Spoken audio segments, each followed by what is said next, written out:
मंगलमय संत समाज, धर्म प्रेमी सज्जनों,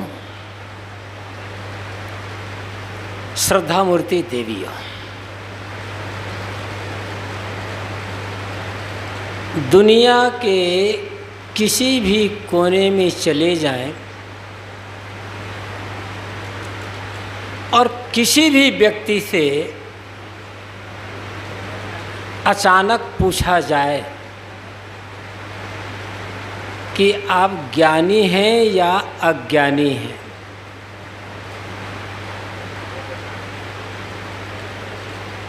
तो दुनिया में कुछ गिने चुने लोग ही होंगे जो यह उत्तर देंगे कि मैं अज्ञानी हूँ। अधिकतम लोगों का उत्तर यही होगा कि मैं भला अज्ञानी होता तो मैं तो ज्ञानी हूँ। दुनिया में कोई भी आदमी अपने को अज्ञानी मानने को तैयार नहीं है। हर आदमी को अपने को ज्ञानी होने का बड़ा अहंकार है। हर आदमी अपने को दूसरों से बड़ा ज्ञानी मानता है और सिद्ध करने का प्रयास करता है। धन का अहंकार छूट जाता है, कुल जाति का अहंकार छूट जाता है, लेकिन ज्ञान का अहंकार, तो हर आदमी को बड़ा अहंकार है कि मैं ज्ञानी हूँ। और याद रखना, ज्ञानी को अहंकार नहीं होगा।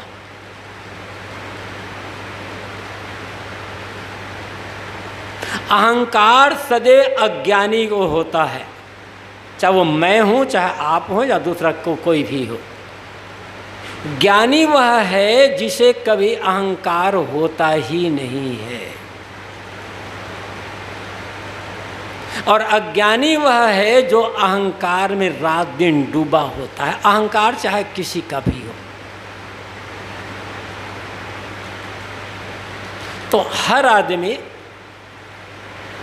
अपने को ज्ञानी मानता है। कोई कहता है मैं अज्ञानी हूँ, तो ज्ञानी ही कहेगा कि मैं अज्ञानी हूँ, अज्ञानी नहीं कहेगा अपने को कि मैं अज्ञानी हूँ।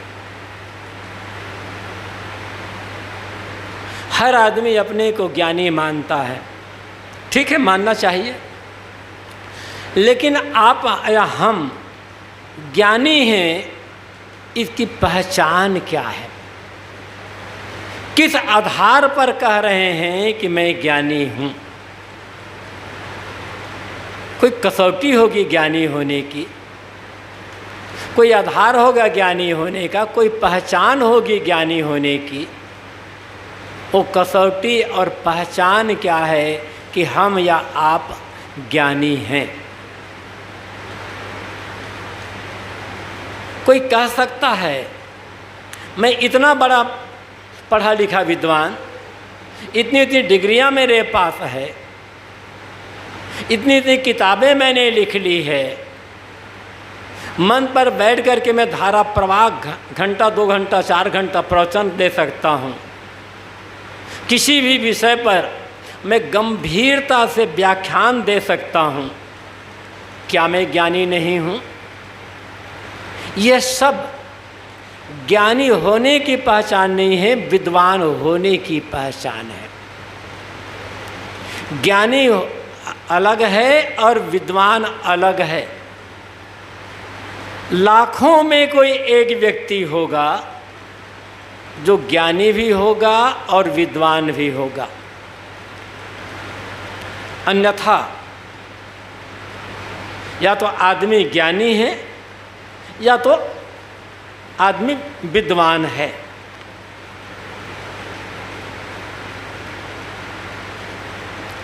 विद्वान होने के लिए विद्यालय में, महाविद्यालय में, विश्वविद्यालय में जाकर पढ़ने की आवश्यकता है।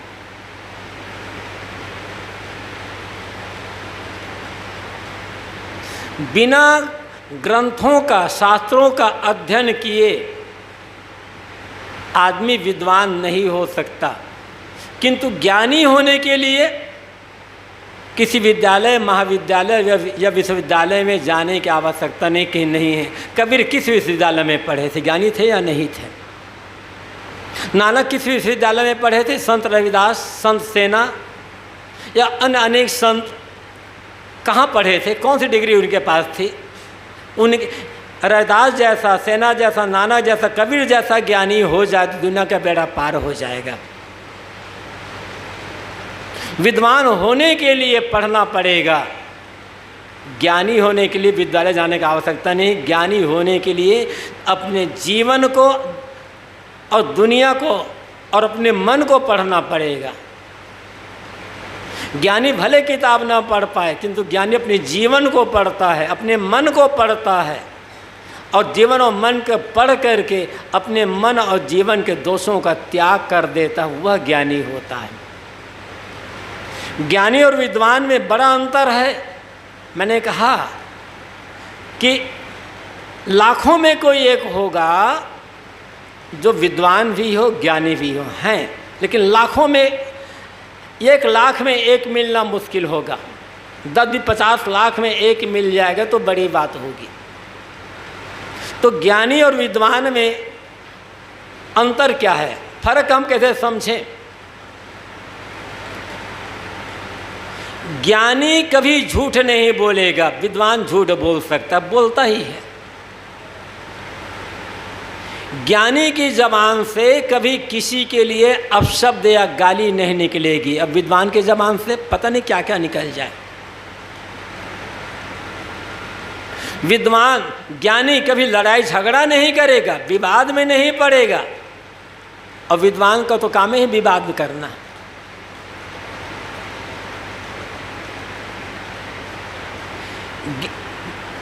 विद्वान गुटखा खा सकता है, तंबाकू खा सकता है, बीड़ी सिगरेट पी सकता है, शराब पी सकता है, ज्ञानी कभी नहीं खाए पिएगा इनको। विद्वान चरित्रहीन हो सकता है, ज्ञानी चरित्रहीन नहीं हो, ज्ञानी चरित्रवान होगा।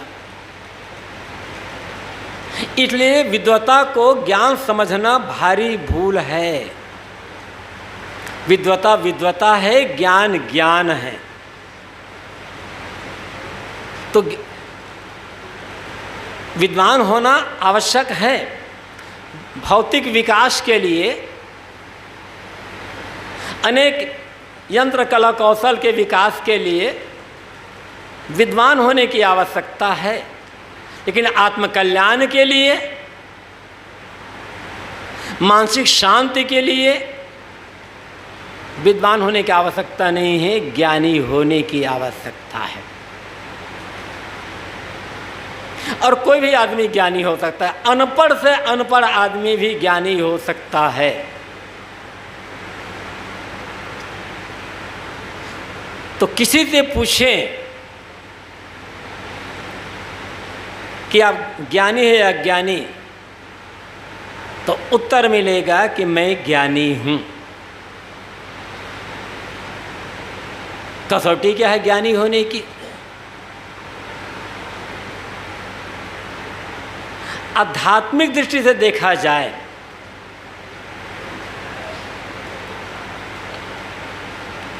तो ज्ञानी और अज्ञानी में अंतर क्या है?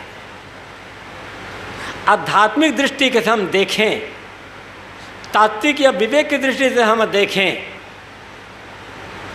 तो ज्ञानी वह है जो कभी दुखी नहीं होता, और अज्ञानी वह है जो रात दिन दुख में डूबा रहता है। ज्ञान का लक्षण है मन के दुख का मिट जाना, और मन का दुख नहीं मिटा तो फिर आपका ज्ञान किस काम का, हमारा ज्ञान किस काम का? अज्ञानी वह है जिसका मन संसार की तरफ दौड़ता है, और ज्ञानी वह है जिसका मन भीतर आत्मा की तरफ दौड़ता है, अपने स्वरूप की तरफ दौड़ता है। अज्ञानी संसार को रिझाना चाहता है, ज्ञानी अपने मन को रिझाना चाहता है, स्वयं को रिझाना चाहता है। ज्ञानी और अज्ञानी में ये अंतर है। तो अपने को ज्ञानी मानने वालों की सभा लगी रही होगी, क्योंकि मैंने कहा कि दुनिया में हर व्यक्ति को ज्ञानी होने का बड़ा अहंकार है। तो अपने को ज्ञानी मानने वालों की सभा जुटी रही होगी, और उस सभा में सभी लोग मैं बड़ा ज्ञानी, मैं बड़ा ज्ञानी, मैं बड़ा ज्ञानी, इसके लिए विवाद कर रहे हो, अपने को बड़ा ज्ञानी सिद्ध करने का प्रयास करते रहे होंगे। कहीं से घूमते घामते उस सभा में सद्गुरु कबीर पहुंच गए। उन्होंने वहाँ के लोगों की बातों को सुना, और सुनने के पश्चात एकाएक वो सभा में बोल पड़े, है कोई गुरु ज्ञानी जगत उलट वेद बूझे। क्या इस सभा में कोई श्रेष्ठ ज्ञानी है? गुरु ज्ञानी का अर्थ होता है श्रेष्ठ ज्ञानी। गुरु का अर्थ होता है वजनदार, बड़ा, भारी। जो दूसरों को दीक्षा देता है उसे भी गुरु कहा जाता है। जो हमें विद्याधन कराता है उसे भी गुरु कहा जाता है। लेकिन गुरु का पहला अर्थ होता है भारी, बड़ा, वजनदार। शरीर से वजनदार नहीं, चरित्र से, ज्ञान से वजनदार, त्याग वैराग से वजनदार। वैसे जो भारी होता, वजनदार होता, उसके लिए गुरु शब्द का प्रयोग होता है। तो साहब पूछते हैं, है कोई गुरु ज्ञानी? क्या इस सभा में कोई गुरु ज्ञानी है, श्रेष्ठ ज्ञानी है? और यदि है तो क्या वह जगत उलट वेद बूझे? संसार से लौट करके वेद को बूझेगा, वेद को समझेगा, या वेद को समझता है? यहाँ वेद का अर्थ ऋग्वेद, यजुर्वेद, सामवेद, अथर्ववेद, इस 4 वेद नहीं है। साहब लाक्षणिक भाषा में अपनी बातें कहते हैं।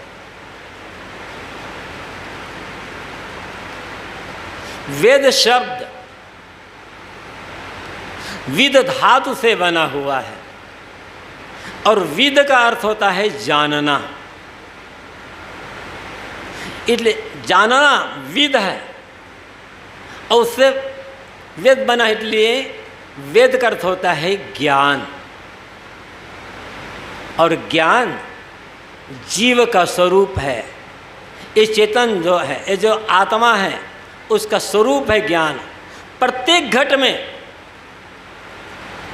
केवल मनुष्य ही नहीं, कीड़े मकोड़े से लेकर पशु पक्षी मनुष्य, प्रत्येक घट में बैठा हुआ जो चेतन जीव है, उसका स्वरूप ज्ञान है। जीव मौलिक रूप से ज्ञान स्वरूप है, किंतु देह का आवरण हो गया है, मन का आवरण हो गया है, विषयों का, संस्कारों का आवरण हो गया है। इसलिए हम अपने वास्तविक स्वरूप ज्ञान को भूल गए हैं, और इसीलिए भटक रहे हैं, इसीलिए दुख पर दुख उठा रहे हैं।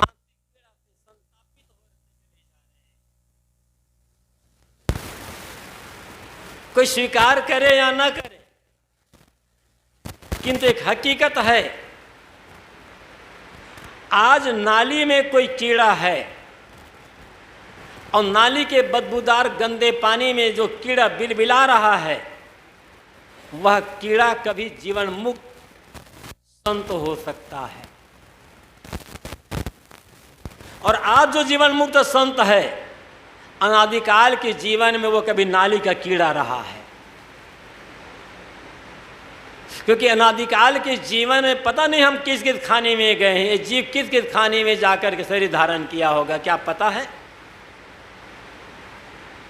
इसलिए हम बड़े ज्ञानी हैं ये मान करके यदि कोई दूसरों का तिरस्कार कर दूसरों को छोटा मानता है, तो वो ज्ञान को समझता ही नहीं है। क्योंकि जो सच्चे ज्ञानी होगा सभी को अपने समान समझेगा। आत्मवत् सर्वभूतेषु यः पश्यति स पंडितः कहा गया है। मैं कह रहा था जीव का मौलिक स्वरूप ज्ञान है, और सदगुरु कबीर यहाँ कहते हैं जगत उलट वेद बूझे, महान ज्ञानी श्रेष्ठ ज्ञानी वह है जो संसार से लौट करके अपने स्वरूप को समझता है, अपने आप को समझता है और समझकर अपने मन को आत्मलीन स्वरूप लीन करने का प्रयास करता है, वह ज्ञानी है। क्योंकि जानने योग्य को जान लिया है। जानने योग्य क्या है? देखो, तीन चीजें होती है। एक होता है कर्तव्य, एक होता है ज्ञातव्य, और एक होता है प्राप्तव्य। ज्ञातव्य, कर्तव्य और प्राप्तव्य। ज्ञातव्य का अर्थ होता है जानने योग्य, जिसे जानना चाहिए, जिसे जान लेने के पश्चात मन की सारी पिपासा शांत हो जाती है, भ्रम दूर हो जाता है। वो जानने योग्य क्या है? जड़ और चेतन दोनों का भेद जानने योग्य है। जीव और जड़ इन दोनों के को मौलिक रूप से, तात्विक रूप से अलग अलग समझ लेना, ये ज्ञातव्य है। और जो जड़ और चेतन दोनों के भेद को तात्विक रूप से समझ जाएगा, वो कभी भ्रम में, अंधविश्वास में, चमत्कार में, मिथ्या महिमा में भटकेगा नहीं। उसके मन का सारा भ्रम समाप्त हो जाएगा। तो ज्ञातव्य है जड़ और चेतन दोनों के भेद को तात्विक रूप से जानना। कर्तव्य क्या है? देह का अभिमान, वासनाओं का त्याग, ये कर्तव्य है। क्योंकि कर्तव्य मतलब है जिसके करने पर कुछ और करना शेष ना रह जाए। वास्तविक कर्तव्य हमारा वही है। अब वो क्या है? देह की आसक्ति कहें, देह का अभिमान कहें, या शरीर संसार की जो आसक्ति है, वासना का त्याग, विवेक द्वारा, विचार द्वारा, संयम साधना द्वारा वासना का त्याग कर देना, ये कर्तव्य है। प्राप्तव्य क्या है? पाने योग्य क्या है? वस्तुतः जिसे हम पाने योग्य कहते हैं वो पहले से ही प्राप्त है, किंतु हम भ्रमवश से समझ नहीं पा रहे हैं। हम बाहर से पाना चाहते हैं और यही भ्रम हमको बाहर भटका रहा है। पाने योग्य क्या है? अपना आपा। कहीं तो मिला मिलाया है। प्राप्ति जीव इच्छा नहीं, केवल हंत छुड़ाओ। निज स्वरूप लखी दया युत दीन जान्य अपना। परम ग्रंथि में सदगुरु श्री राम रहस्य साहब ये कहते हैं, जीव को प्राप्त नहीं करना है, केवल अहंकार छुड़ा देना है। अहंकार मिटा, अपना आपा मिट गया। घूंघट का पट खोल रहे तो को पीव मिलेंगे। सदगुरु कबीर कहते हैं घूंघट का पर्दा हटा दो, पी मिल जाएंगे। घूंघट पर्दा क्या है? अहंकार, अविद्या, विषयों की आसक्ति। अहंकार, अविद्या, विषयों का आसक्ति को त्याग कर दे, पी परमात्मा अपना आपा तो मिला मिलाया है। पाना क्या है उसको?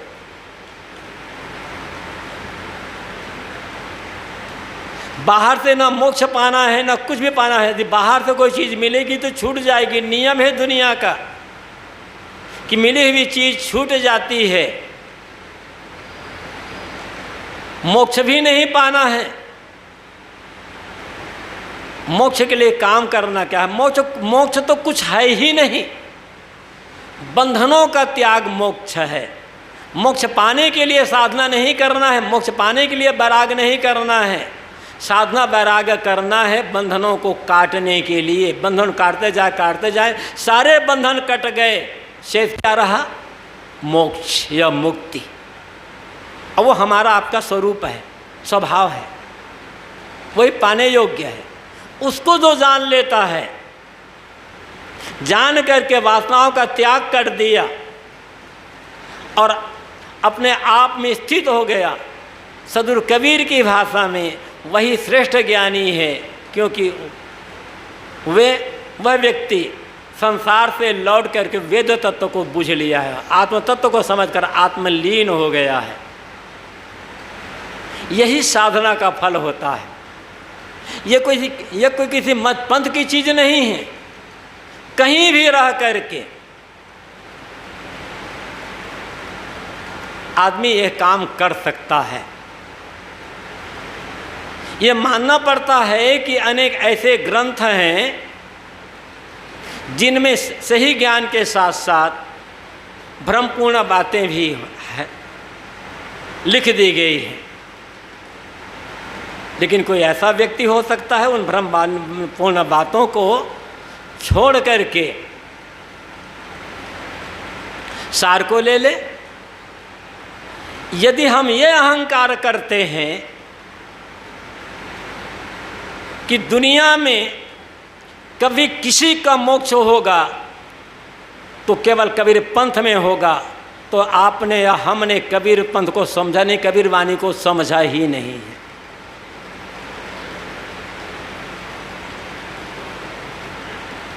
कबीर साहब ऐसा दावा नहीं करते। कबीर साहब ने कहीं भी दावा नहीं किया है कि मेरे ज्ञान से ही मुक्ति होगी या मेरे पहले से मुक्ति नहीं होगी। लेकिन हम कबीरपंथी दावा करते हैं कि मुक्ति होगी तो केवल कबीरपंथ से होगी। झूठा अहंकार, और ये अहंकार हमें कबीरवाणी को समझने नहीं देता है। साहब कहते हैं, है कोई गुरु ज्ञानी जगत उलट वेद बूझे, श्रेष्ठ ज्ञानी वह है जिसके मन से संसार की सारी आसक्ति मिट गई है। संसार में रहता है, संसार तक करके कहाँ जाओगे? शरीर ही संसार है हमारा। सबसे बड़ा संसार हर व्यक्ति के लिए उसका अपना शरीर है, और साथ साथ भीतर में जो मन है, जहाँ तमाम प्रकार की वासनाएं भरी हुई है, वो संसार है। अब क्या करोगे? छोड़ करके कहाँ जाओगे? संसार नहीं त्यागना है, संसार की आसक्ति त्यागना है। शरीर को त्यागने से काम नहीं बनेगा, शरीर के अहंकार को त्यागने से काम बनेगा। और जब तक जीवन है तब तक मन से काम लेना होगा। मन से काम लें, किंतु मन में विकार न रहने दें। मन का जो विकार है यह हमारे लिए संसार बनाता है, और मन का विकार मिट गया। साधना क्या है? साधना है सिर्फ मन के विकारों का त्याग, मन की मलिनताओं का त्याग कर देना। शरीर को हम बराबर धोते चले जा रहे हैं, रगड़ रगड़ करके धोते हैं, किंतु मन को क्या धोते? मन को धो पाते हैं? पानी ले ले, साबुन ले ले, मलमल काया धोए, अंतर घट का दाग न छूटे, निर्मल कैसे हो। ये सदगुरु कबीर का एक पद है, साहेब तेरा भेद न जाने कोई, उसकी पंक्ति है। पानी ले ले करके, साबुन ले लेकर रगड़ रगड़ करके काया धो रहे हो, तो क्या बंद कर दो? साहब ये नहीं कर रहे कि शरीर को मत धो, लेकिन जितनी मेहनत शरीर की गंदगी को, शरीर के मैल को दूर करने के लिए कर रहे हो, उसका 10वां हिस्सा मेहनत भी मन की गंदगी को दूर करने के लिए कर लें तो बेड़ा पार हो जाएगा।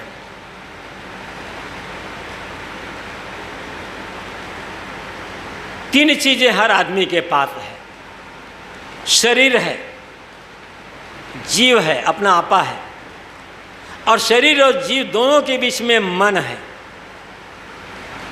शरीर को हम कितना धोएं, शरीर को हम कितना भी धोएं, शरीर को कभी हम साफ नहीं कर सकते। हम शौच जाते हैं, और जब शौच जाते हैं तो शौचन पदार्थ नहाते हैं और पेट में भरा है, तब क्या करोगे? आखिर शरीर में क्या भरा है? मल मूत्र भरा है, हड्डी है, मांस है, कफ है, थूक है। इसे साफ कैसे कर पाओगे? निर्मल कैसे करोगे इसको? चाम गंदा, मांस गंदा, हड्डी गंदी, मलमूत्र गंदे, शरीर में से कौन सी चीज़ है जो पवित्र है? शरीर को हम पवित्र नहीं करते, साफ रख सकते हैं बस। शरीर को तो साफ रखें, शरीर को निर्मल नहीं बना सकते। और जीव, वो तो निर्मल है ही।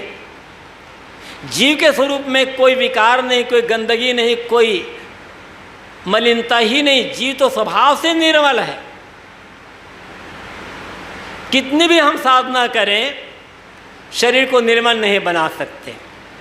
और जीव निर्मल है, तब बीच में क्या बचा? मन। गंदगी मन में है, और साधना उसी मन की गंदगी को दूर करने के लिए है। एक कड़वी बात, ठोकर लग सकती है, वो बात मेरे लिए और आपके लिए, सबके लिए लागू होती है। जिसका मन गंदा है, जिसका मन मलिन है, वो संसारी आदमी है। और जिसका मन निर्मल है, या जो मन को निर्मल करने का काम कर रहा है, वो सन्यासी आदमी है, भले घर में रहता हो।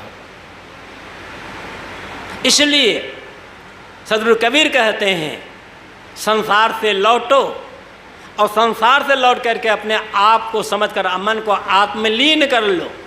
जो व्यक्ति ऐसा करता है वही महान ज्ञानी है। उसका वो भव में रहते हुए भव से पार हो गया, क्योंकि उसके मन में कोई दुख नहीं रह गया। एक पहचान है कि किसी भी स्थिति में दुखी ना होना। और दुख कहाँ से होता है? लोभ से, मोह से, इच्छा से, कामना से, तृष्णा से, अहंकार से दुख होता है। जिसके मन में कोई लोभ मोह नहीं होगा, वो तो मगन होगा। साहब ने एक पद में कहा है, बीच की पंक्ति है, भय निशंक मगन होए नाचो, लोभ मोह भ्रम छाड़ो। निशंक हो करके, मगन हो करके नाचो, संदेह रहित हो करके। मगन हो करके जीवन को कौन जिएगा? जिसके मन में लोभ नहीं होगा, मोह नहीं होगा, अहंकार नहीं होगा, तृष्णा नहीं होगी, और जिसके मन में संसार के लिए आकर्षण नहीं होगा, वही करके नाच सकते हैं। और नाचने का मतलब हाथ पैर मटका कर नहीं है, किंतु नाचने का मतलब होता है संसार का सारा व्यवहार करना। संसार का की जय। पूज्य श्री महान साहेब की जय। सद्गुरु देव की जय।